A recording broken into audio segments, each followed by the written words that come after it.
Hi guys, welcome back. So today we're going to take a look at the Luke Skywalker lightsaber from Galaxy's Edge. This lightsaber is based on the saber constructed by Luke.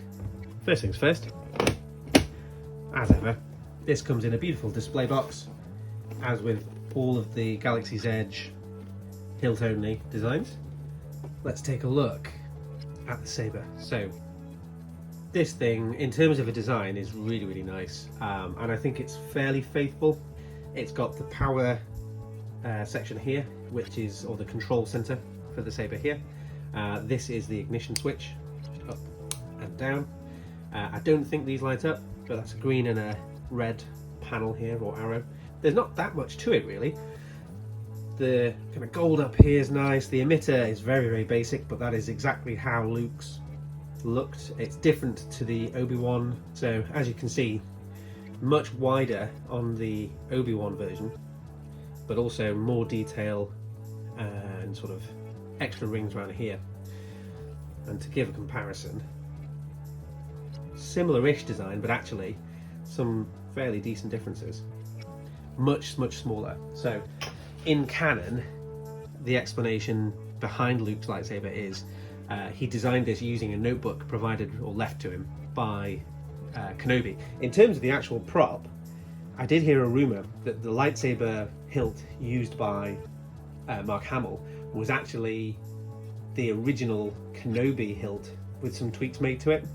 It's a nice hilt. It's not got very much weight to it, so I have seen some people complain that it feels a bit like a toy. If you were doing a Luke cosplay, you're not going to be too worried about having this hanging via the D-ring on your belt. But the main criticism, I think, from a Galaxy's Edge point of view is you can't put the lightsaber blade in when it's like this.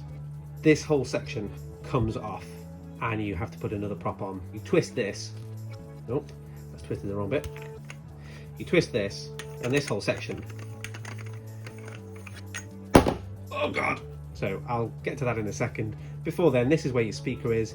They've kept all the trademark stuff nice and clean and fairly minimal. And then you unscrew the pommel, and that gets you to your power. Anyway, I'll show you with the blade connector now. So, inside the box, you have this delightful, chunky edition. Now this whole thing's basically hollow because it's designed for the blade to go in.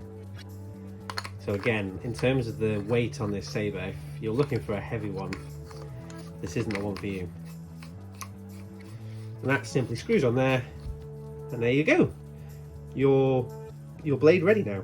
It does take away a bit the look of the saber and the feel of it. You know, it's not got the same screen accuracy anymore.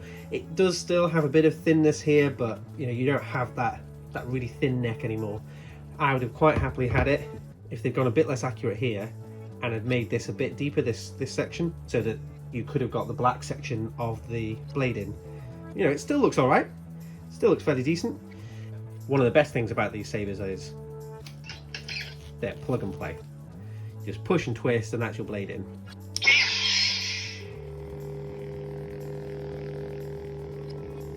Really good ignition sound. Really faithful. It's got the, you know, I think Luke's saber's got a very distinct snap hiss to it that I think they've really captured there. And then in terms of the motion controls, not really feeling it.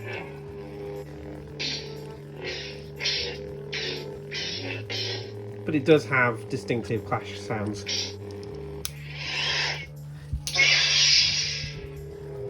But yeah, you know, I think they've done very well at replicating the very distinctive Luke sounds. They've got, I think the clashes are very much in line with the clash sound effects that we got in the original series, episodes 4, 5 and 6.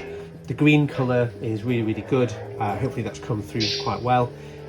It just doesn't pick up very much in terms of the actual motion sounds, which is a bit of a shame, but then that's true for a lot of the Galaxy's Edge sabers. There's lots of people who say that the Galaxy's Edge sabers are too big and oversized.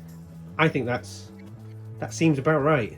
I'll give you a bit of a comparison. So we've got Luke, Kenobi, Leia's saber.